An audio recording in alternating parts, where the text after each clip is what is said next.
Welcome to the dojo, fellow Tenno, and to what I hope will be an ongoing series, where I present a different kind of Warframe video. Videos that focus on a more conceptual, philosophical side of the game, and I hope to present as an alternative way of thinking about how we approach our adventures through the Origin system and beyond. Joining me in this is my loyal assistant, Cephalon Frankie. Whoa, Cephalon? I don't want to be a Cephalon. Why am I a Cephalon? Well, you probably ticked off some high-ranking Orokin and were sentenced to be glassed. Glassed? What is glassed? What does that mean?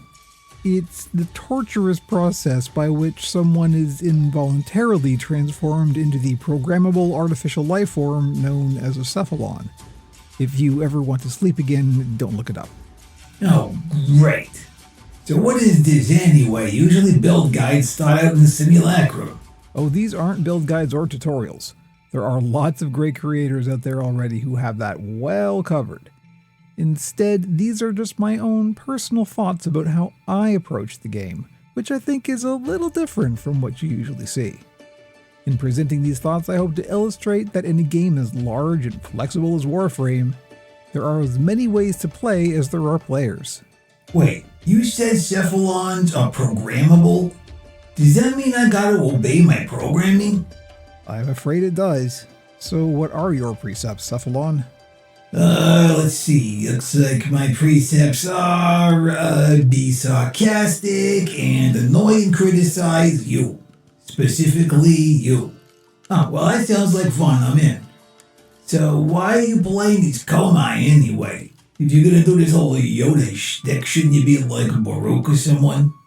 Each meditation will be on a different theme, and the Warframe I'm playing as will reflect that theme.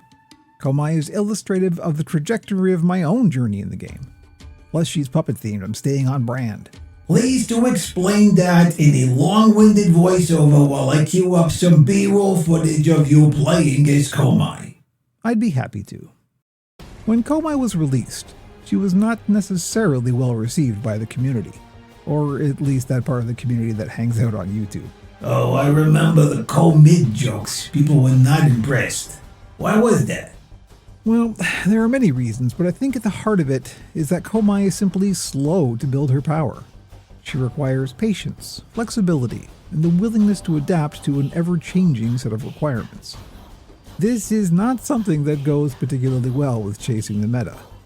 In short, you can't put broken on the video thumbnail. Hang on, are you gonna start beef with YouTube channels that got like 1,000 times more followers than you will ever have? Cause I promise you, if you think I'm a troll, you ain't seen nothing yet. Not at all. In fact, I'm quite happy that they exist. The meta is a totally valid and useful thing to understand, and it can be plenty of fun to engage with. What I'm suggesting is that it's not necessarily the only way. Conversely, we should be wary of contrarians who reject something strictly on the basis of it being popular. Instead, we can learn from both and mix them into a unique experience tailored to the individual. Okay, now you sound like you're gonna start selling me Scientology books. You wanna try and sound a little less pretentious?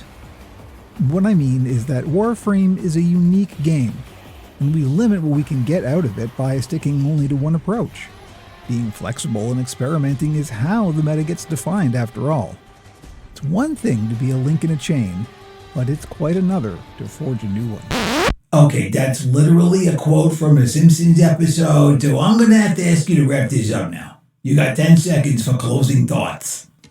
Okay, how about this? Warframe players have a reputation for being welcoming, inclusive, and really enthusiastic. Sometimes that enthusiasm gets the better of us, but most of the time it's coming from a place of genuine care.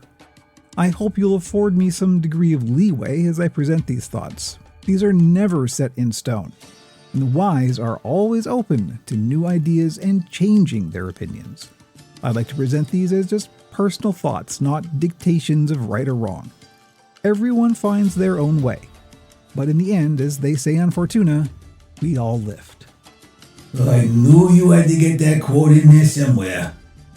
Hey, wouldn't it be funny if instead of it being me that tipped off some high-ranking Orokian, it was actually you and I'm your punishment? I said, wouldn't that be funny? Ordis, can you get Lotus on the line? We need to talk.